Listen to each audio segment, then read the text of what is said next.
Hello, everyone, and welcome to the third episode of Cerebral Book Chat.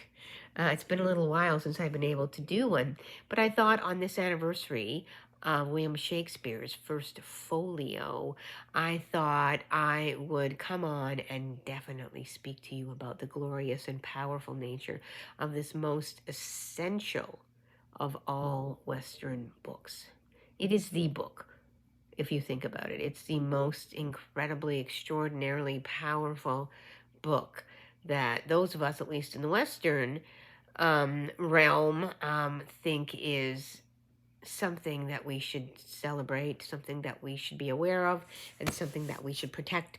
So there are a few of them left in the world. It was actually written in 1623, right after Shakespeare's death, I believe 7 years after his death, and his friends decided that they wanted to remember him. So if we did not have them do that, there is, I believe, 18 plays that we would not actually know because they weren't written anywhere else. Because as you know, the Elizabethan, yes, because it was for Queen Elizabeth I, right? Correct me if I'm wrong, but I'm pretty sure that's what it was in like the 1500s, right? Sort of the 1500s, and then moving on to the 1600s. Um, you know, it was a very powerful thing. She would have people come to the court. So, like, God bless her, Queen Elizabeth II, she was a very powerful queen as well, and she would have them come and play, um, you know, um, in the court and, do different plays and activities and exercises in the court of her reign. So it was very, very powerful.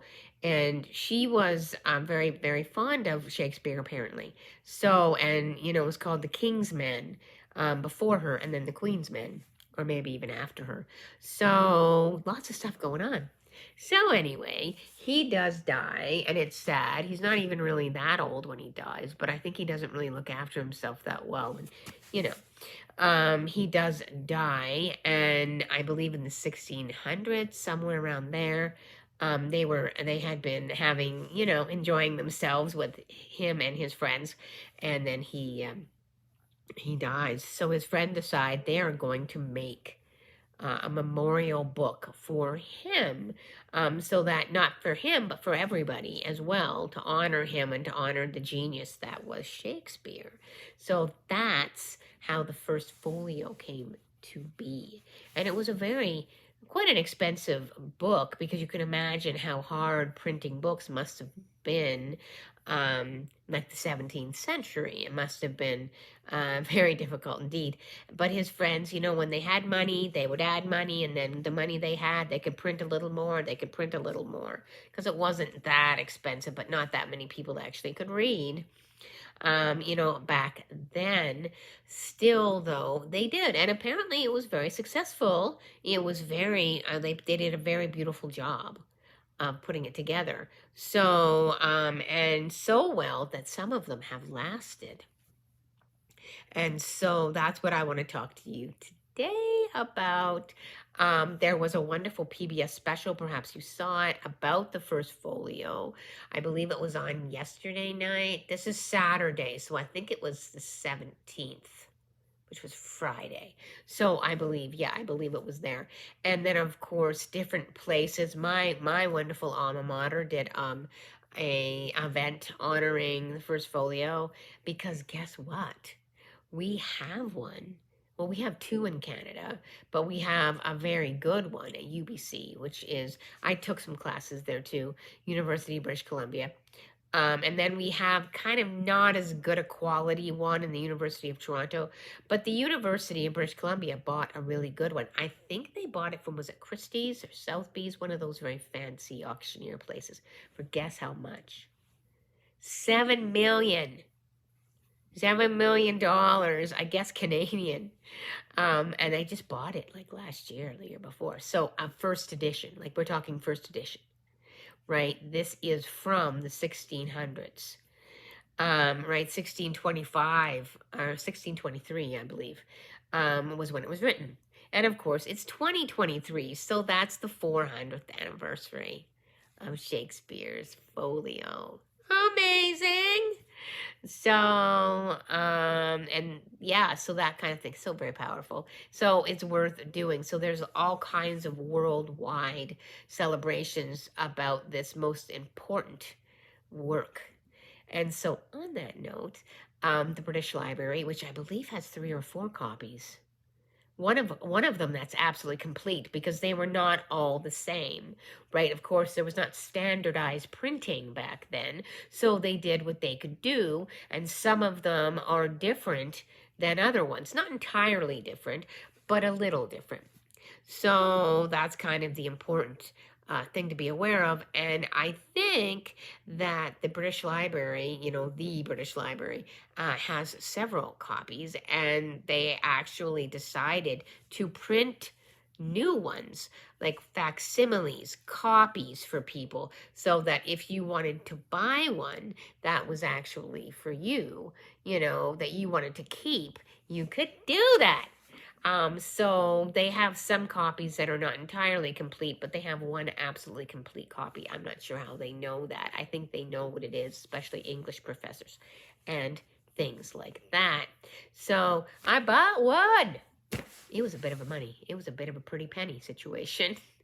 But I bought one. And it just came from Amazon today. So I thought we would do an unboxing. And this is a copy of the original 1623 model that, book that people would buy, which I think it was about £1 in 1623 money, which must have been quite a bit of money then. And of course, there are people who have their own copies of them in very rich homes, because of course there's very, very beautiful libraries, right, in very, very rich homes. And I believe Queen Elizabeth had a copy. I believe she had a copy, like an original, because of course she had all kinds of books. She had libraries in Buckingham Palace, maybe even more than one. So she has one, I think, herself, back in the day. So we're going to have a look and see. And I got my very own, so we're going to unbox this and see how it goes. See? Amazon. It's a little heavy. It's a little bit heavy. So apparently it's a faithful rendering of the original. Which was big, because folio is a very big, expansive, elaborate, maybe, work that, you would use for a Bible or some very fancy book. And they used it to honor Shakespeare. So we're going to do this, man. We're going to do this. I don't normally do a lot of unboxing because it's so hard. But I kind of set it up, and I thought, you know what? Let's unbox this baby, and see what we can see. So I bought this from Amazon in Canada, and we will see. I believe you can buy it anywhere, but as I said, it's a little bit. Oh my goodness! Oh my goodness! Okay. Whew. Hello. Okay. Oh, it's a little heavy. Hang on. It's a little bit. Oh my goodness. It's a little heavy. Okay. I'm wee, but mighty. Okay. Here we go. So, there it is. There it is, everybody. Shakespeare. First Folio. British Library, 400th anniversary facsimile edition. I'm reading backwards, if that's not crazy impressive. Shakespeare, First Folio. Mr. William Shakespeare. Okay, hang on. Oh, comedies. That's what that word is. Comedies, histories, tragedies. Okay, hang on. Published according to the original copies. British Library. Whoa, look at that. Okay, let me show you the back. Okay. Seriously, this weighs like 30 pounds. Shakespeare First Folio. Woo! Woo, let's look at the back. Okay, so, you guys, that's amazing. I'm going to read it. The First Folio was the most complete record of William Shakespeare's plays, published in 1623, 7 years after his death. It is famous for its role in immortalizing the great playwright's work and an example of 17th century bookmaking and publishing history. The folio format, oversized volumes made of whole sheets of paper, folded only once, had been previously reserved for serious scholarly works. So its use for Shakespeare's plays was extraordinary, making it an enduring monument to the bard. Were it not for the publication of the celebrated First Folio in 1623, the Shakespeare we know today would have been very different. In the years immediately after the bard's death, two of the principal actors who had performed alongside him in The Chamberlain's Men, who became the King's Men after 1603, painstakingly collated and edited the folio text and arranged for its printing using Shakespeare's own drafts, handwritten records, and theatrical prompt books. Without the First Folio, there would be no record of 18 actually, of the best-loved plays, including Antony and Cleopatra, As You Like It, Julius Caesar, Macbeth, The Tempest, and Twelfth Night. This full-size, authentic facsimile, comprising some 912 pages, has been selected and luxuriously recreated as a faithful reproduction of the celebrated Phelps Clifford First Folio, one of the very earliest and wholly complete First Folios, which is preserved in the collections of the British Library. Each of the famous pages has been painstakingly prepared and bound here in a beautiful foiled red cloth case, which faithfully presents the fine decoration of the original. Published on the 400th anniversary of the first publication in 1623, this slipcase set includes a 6-page booklet with an extensive introduction by two of the British Library's senior curators, who explain the history and enduring significance of what remains the most famous book in English literature. And I agree with that. So, what do you think, you guys? Shall we crack this open? I think we should crack this open. So, that's what we're going to do. And like I said, I bought myself a present, which I'm very excited about. I can do that, you know. So, let's see if we can open this. And then yeah, there it is. Okay. So I want to be very careful with it, obviously. So, I think it was, yeah, it's very well done. Okay. I'm very happy with it. Oh, my goodness. Oh, my goodness. Oh, my goodness. Here it is. Here it is. I saw this on some other YouTube videos, too, so I'm, like, pretty impressed. Okay.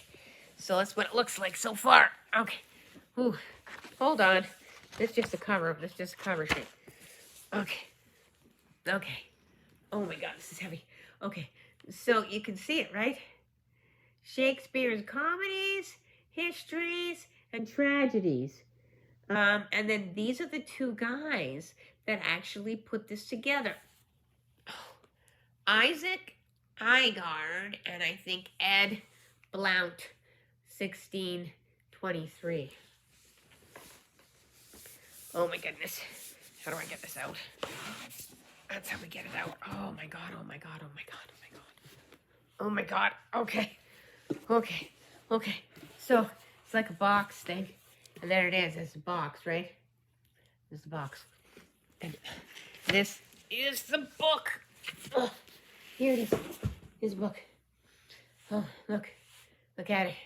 Everybody. That's beautiful. Okay. We're going to open the book up. Oh, my goodness. Oh, my goodness. Okay. This is... Oh, my God. It comes from the British Library, even though I bought it on Amazon Canada. Shakespeare's First Folio right here, and it's a little bit of a sort of, you know, pamphlet. And so that's what it kind of looks like. That's the original. That's the original one. And like I said, we have one in BC here. Just extraordinary. So, pretty excited. And there's a catalog.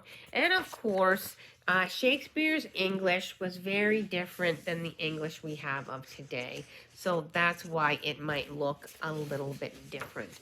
And that sort of thing. Oh my goodness. Oh my goodness. Okay. I'm going to cry. Okay. This is...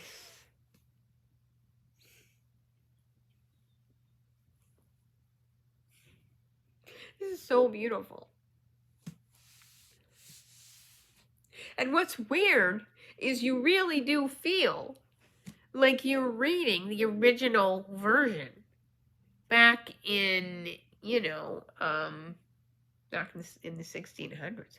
I don't know how they did it, but it just feels, and they have the original, right? So what they did was copy the original. I mean, okay, I'm gonna try. Okay. Oh my God. Okay. Okay. Okay. You see it?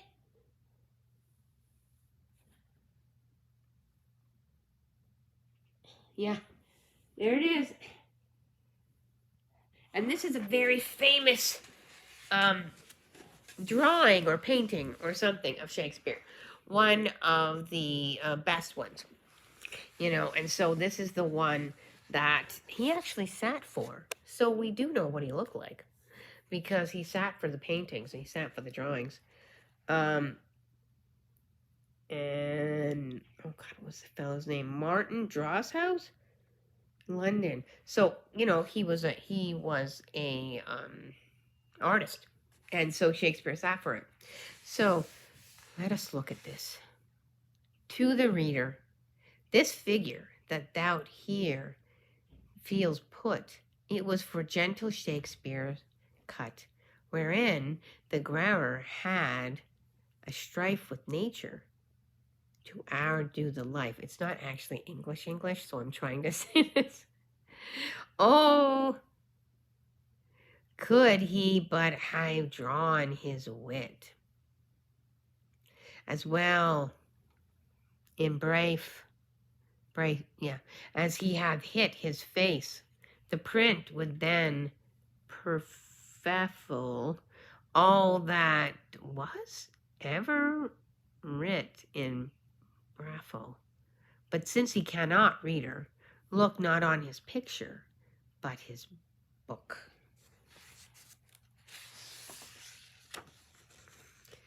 And it even has what it must have looked like back then, right? And then these are the, now this, I don't really know. Okay, so that's a dedication, I believe. Let's see. To the most noble and incomparable pair of brethren, William, Earl of Pembroke, Lord Chamberlain to the King's most excellent Mayfly, and Philip, Earl of Montgomery, and gentlemen of his Majesty's bedchamber, both knights of the most noble order of the Garter, and our singular good lords, right and honorable. And then they talk about John Hemage and Henry Condell. And those are two very, very important people who helped as well. And then they did a very beautiful series of writings about Shakespeare. To the memory of my beloved, the author, Mr. William Shakespeare. And have a look. Hang on. There it is. Oh my God, you guys. Well, before we go, let's have just a look. And Ben Jonson, who was very famous himself, wrote. And a lot of people talk about it. Oh my goodness, I have to show you this. These are the people he acted with. Ow, okay. My wrists are a little bit. These are the people he acted with. He literally acted with these men on stage. And they remember him.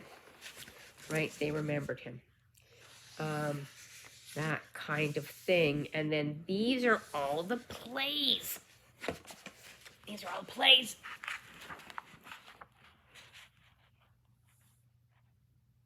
Right? Oh, okay. Hang on. Oh my goodness. Okay. Right? So these are all of the plays. And so say you wanted to look at your favorite play. There's so many of them. Now, my favorite play, I think, is Romeo and Juliet. Although, I enjoy a good Hamlet too. So let's have a look. So, and you can see the way they numbered it. You could see that it was some kind of obviously plate or something that was movable type because it kind of looks like that. And that's how they had it. So amazing. And it just feels like you're reading the original. It's extraordinary. So, oh, hang on. What did I say? Oh, I've got to go to tragedy. So well done. Actually, it's set up in different sections.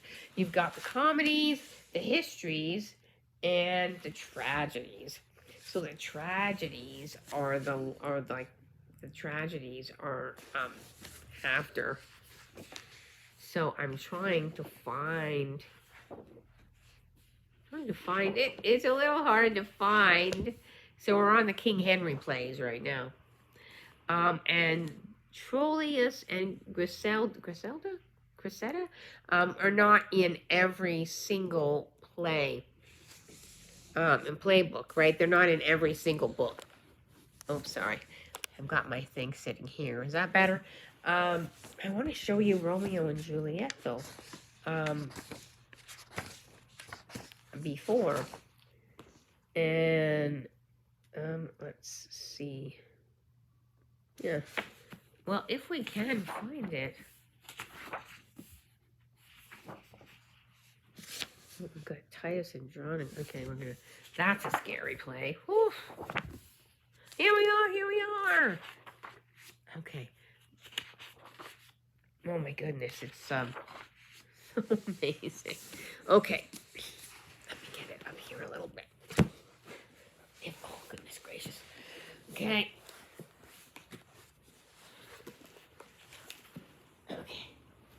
Okay. That is Romeo and Juliet, right? Seriously original. These are the things that people would use to actually perform the play with, right? They would actually, or the people that actually went to the play sometimes could get a copy. Like, I think they were called quartos, and they were not very expensive at the time, so people could actually get a copy of that play. This would have been much, much more expensive, and only, I believe, very wealthy people would actually have done it.